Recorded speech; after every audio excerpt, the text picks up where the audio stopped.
अस्सलाम वालेकुम दोस्तों। लाइट जो है वो सबसे ज्यादा फास्टेस्ट है, लाइट जो है वो सबसे ज्यादा तेज है, इससे तेज कुछ भी नहीं।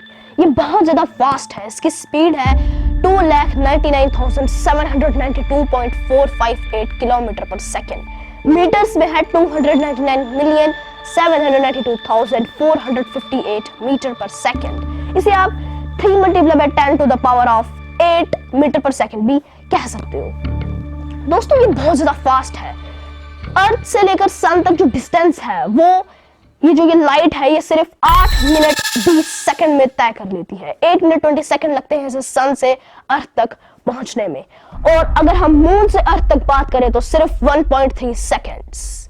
अगर हम बात करें कि अर्थ का पूरा एक चक्कर जो है वो कितने सेकंड्स में लगा सकती है, तो अर्थ की पूरी एक रिवोल्यूशन जो है वो ये सिर्फ और सिर्फ 7.5 सेकंड्स में कर सकती है। ये इतनी ज्यादा फास्ट है।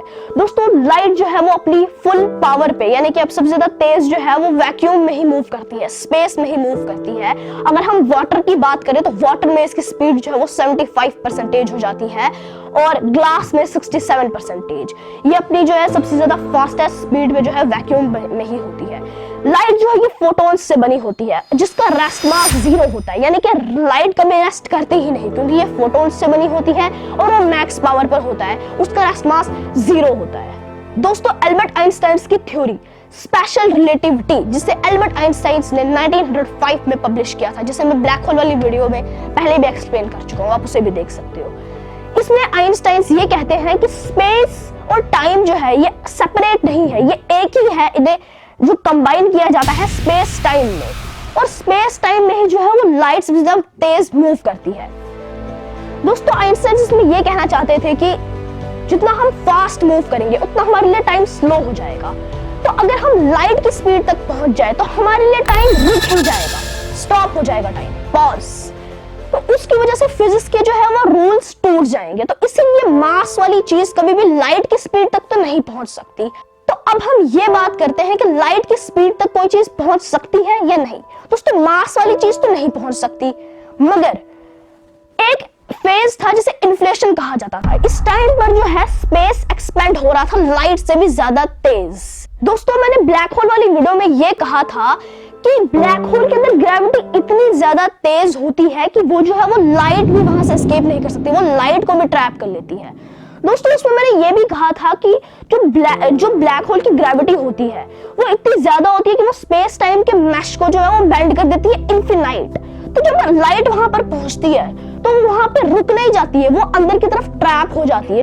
जो स्पेस टाइम का मैश होता है जो बेंड हो चुका होता है इनफिनाइट, उसमें जो है वो ट्रैप हो जाती है, जिसकी वजह से लाइट जहां पर फंस जाती है और वो बाहर नहीं आ पाती।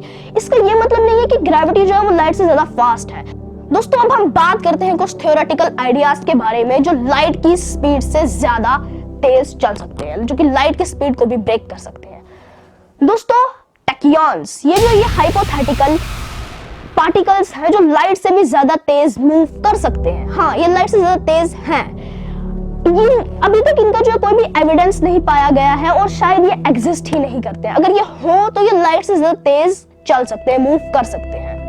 दोस्तों दूसरे नंबर पे आता है वर्म होल्स। ये एक टनल की तरह है, एक ऐसी टनल जो स्पेस टाइम का शॉर्टकट है, यानी कि हम लाइट से पहले पहुंच सकते हैं शॉर्टकट का यूज करके, वर्म होल्स का यूज करके।